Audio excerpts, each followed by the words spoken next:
BNP নেতাকর্মীদের উদ্দেশ্যে জনাব তারেক রহমান যে বক্তব্য দিয়েছেন, বক্তব্যটি অত্যন্ত গুরুত্বপূর্ণ। চলুন বক্তব্যটি আমরা শুনে আসি। প্রিয় সহকর্মীবৃন্দ, কাজে আমাদের অন্যতম মূল দায়িত্ব হচ্ছে মানুষের প্রত্যাশা অনুযায়ী। এবং কিছুক্ষণ আগে আমি একটি কথা বলেছি যে আজকে শহীদ রাষ্ট্রপতি জিয়াউর রহমানের একজন সৈনিক হিসাবে, দেশনেত্রী বেগম খালেদা জিয়ার একজন কর্মী হিসাবে, ওই গ্রামের শেষ কর্মীটি আপনি হয়তো মনে করতে পারেন যে আরে ভাই, আমি যদি এখানে কিছু করি কি হবে, ওই ঢাকায় বা ওই চট্টগ্রামে ওই দিনাজপুরে কি কেউ কিছু টের পাবে নাকি, পটুয়াখালী জেলার অন্য জায়গায় তো মানুষ টের পাবে না। এটি ভুল ধারণা সম্পূর্ণ। আপনার এই ধারণাটা ভুল। আজকে আপনি যদি এলাকায় এমন একটি কোনো কাজ করেন যেই কাজটি মানুষ পছন্দ করে না, এটির এফেক্ট আপনি নয়, এখানে উপস্থিত প্রত্যেকটা নেতাকর্মীকে এটির নেগেটিভ এফেক্ট অর্থাৎ এটির খারাপ প্রতিক্রিয়া ভোগ করতে হবে।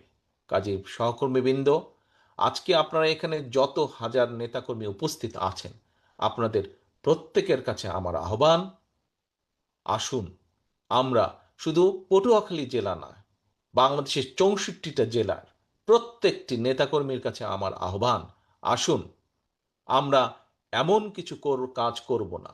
বিএনপির একজন কর্মী হিসাবে, শহীদ জিয়ার একজন সৈনিক হিসাবে, দেশনেত্রী খালেদা জিয়ার একজন সৈনিক হিসাবে আমরা এমন কোনো কাজ করব না যেই কাজে মাধ্যমে মানুষ আমাদের উপরে বিরক্ত হবে।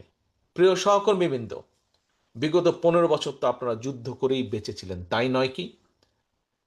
খুন, গুম, হুলিয়া, কেস কাচারি এইগুলাকে মোকাবেলা করেই তো বেঁচেছিলেন।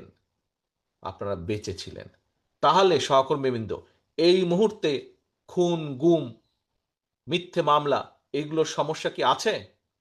এইসবের কি সমস্যা আছে? এইসবের সমস্যা তো আপাতত নেই। কি আছে নাকি? আমি তো বুঝতে পারছি না। আছে না? নেই। আচ্ছা, ধন্যবাদ। হাত নামান।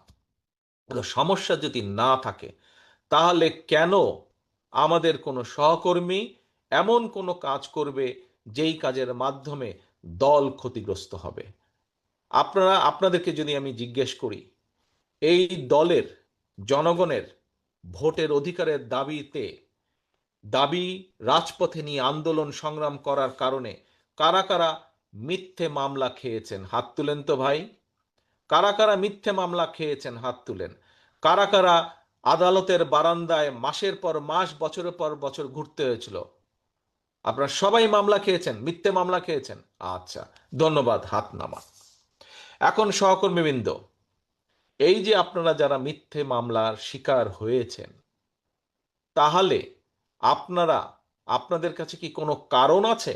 আপনি বছরের পর বছর আদালতের বারান্দায় গিয়েছেন, অনেক সময় দেখা গেছে কেসের এমন একটা ডেট পড়েছে সেদিন আপনার দলের অথবা পারিবারিক কোনো একটা গুরুত্বপূর্ণ বিষয় আছে যেখানে আপনার থাকতে হবে, কিন্তু আপনি থাকতে পারছেন না, আপনার কষ্ট হচ্ছে, সমস্যা হচ্ছে, বাধ্য হয়ে আপনাকে কোর্টে যেতে হচ্ছে। এরকম পরিস্থিতি হয়েছিল না? এরকম সিচুয়েশন হয়েছিল না? এরকম অনেক খবর পেতে চ্যানেলটি সাবস্ক্রাইব করে রাখবেন। আসসালামু আলাইকুম।